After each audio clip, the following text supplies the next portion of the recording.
Dave Parker was a big man, literally and figuratively. Standing 6'5" and weighing 230 pounds, Parker's abilities on the baseball field belied his size. He also had a big personality to go with it, as there was never any doubt if he was in the room or not. He was one of the first baseball players to wear an earring. That doesn't sound like a big deal now, but it was a rare thing at the time. Nicknamed the Cobra, he was fast and agile, and he hit at least 10 triples 3 different times and even stole 20 bases in 2 different seasons. Additionally, he had one of the strongest arms of outfielders in the major leagues. When it came to hitting, Parker is perhaps the biggest batting champion ever, as he won 2 of them. Batting champions have normally been smaller guys that make contact. Very rarely is it a big guy or a guy that hits for power. For example, 8-time batting champion Tony Gwynn was 5'11", 185 pounds. 7-time batting champion Rod Carew was 6 foot and a skinny 170 pounds. 3-time batting champ and all-time hit king Pete Rose was 5'11", 192 pounds. For a period of time, Parker was arguably the best player in the major leagues. David Gene Parker was born June 9, 1951 in Cincinnati, Ohio. Growing up, it was his dream to play for a sports team that was based in Cincinnati. As a kid, he and his friends used to play stickball outside Crossley Field, which was home of the Cincinnati Reds baseball team. Sometimes they'd catch a glimpse of their favorite players, future Hall of Famer Frank Robinson and Vada Pinson. The boys would approach the stars and ask them for their autographs. All of them, that is, except for Parker. He wanted something he could actually use. As a result, Frank Robinson gave him one of his baseball gloves. Robinson and Pinson also had something else that Parker wanted: a white Thunderbird with red interior.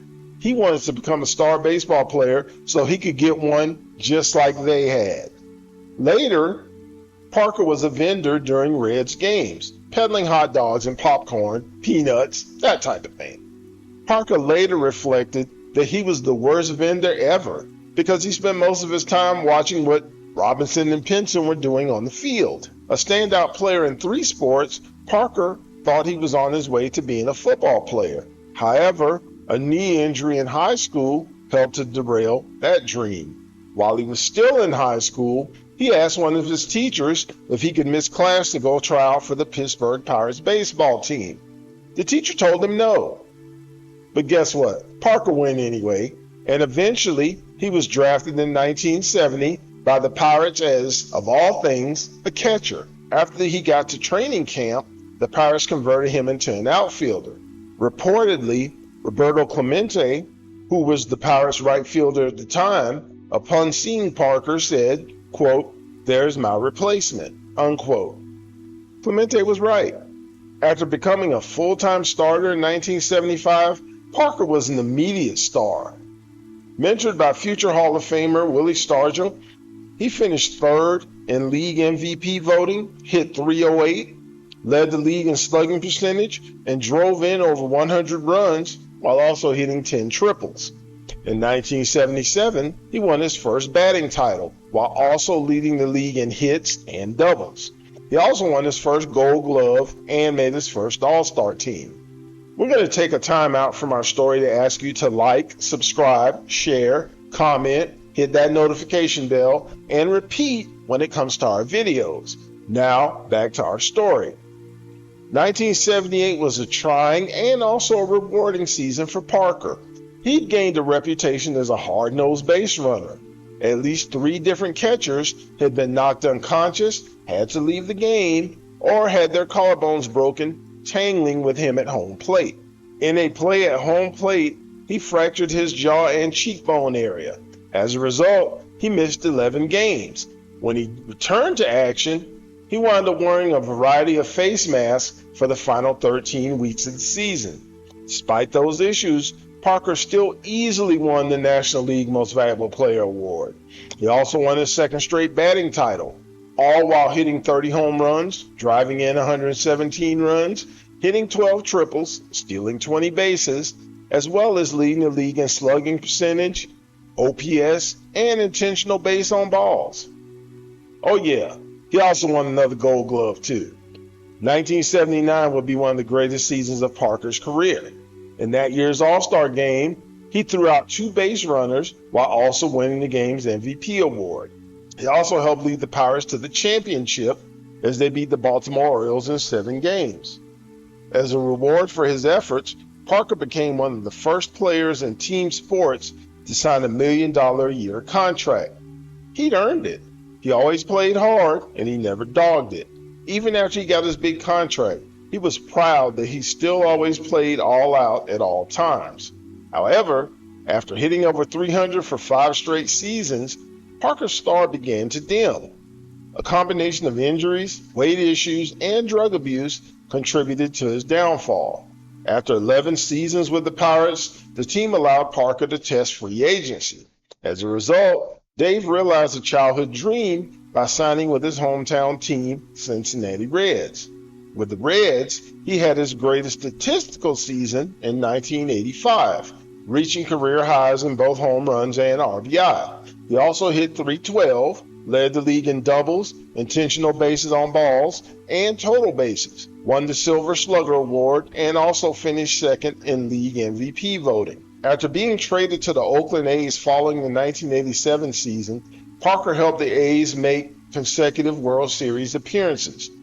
In 1989, he won his second ring as the A's swept the San Francisco Giants in that season's World Series.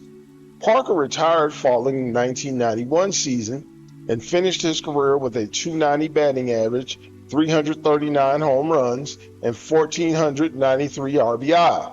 He was also a 2-time champion, 2-time batting champ, 7-time All-Star, 3-time Silver Slugger winner, 3-time Golden Glove winner, All-Star Game MVP, and was the inaugural Home Run Derby champion. In 2014, Parker was inducted into the Cincinnati Reds Ring of Honor along with future Hall of Famer Ken Griffey Jr.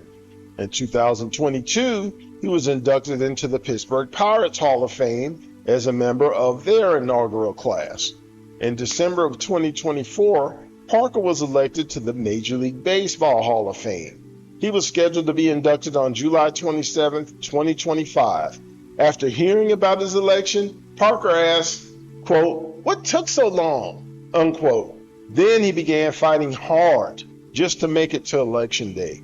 He was going through health issues at the time that were related to Parkinson's disease, and he'd already lost a part of one of his legs and was confined to a wheelchair. In spite of that, he was still in and out of rehab, hoping and praying to be able to make it to July 27th. If he couldn't be there in person, he at least wanted to be alive to hear his son give his acceptance speech. Earlier this month, Dave prayed for one more month. Unfortunately, Dave passed away on June 28, 2025, due to complications from Parkinson's disease. He was 74 years old. Although he won't be here to officially receive baseball's greatest honor, at least the Cobra got his flowers while he was still here to see and appreciate them for himself. Rest in peace, Dave. Did you ever get to watch Dave Parker play, either on TV or in person? Did he have a good game? Let us know in the comments. Thank you all for checking out our video. We appreciate you spending time with us. We have other videos that need love too. Take time to check those out as well. Thanks again and see you soon.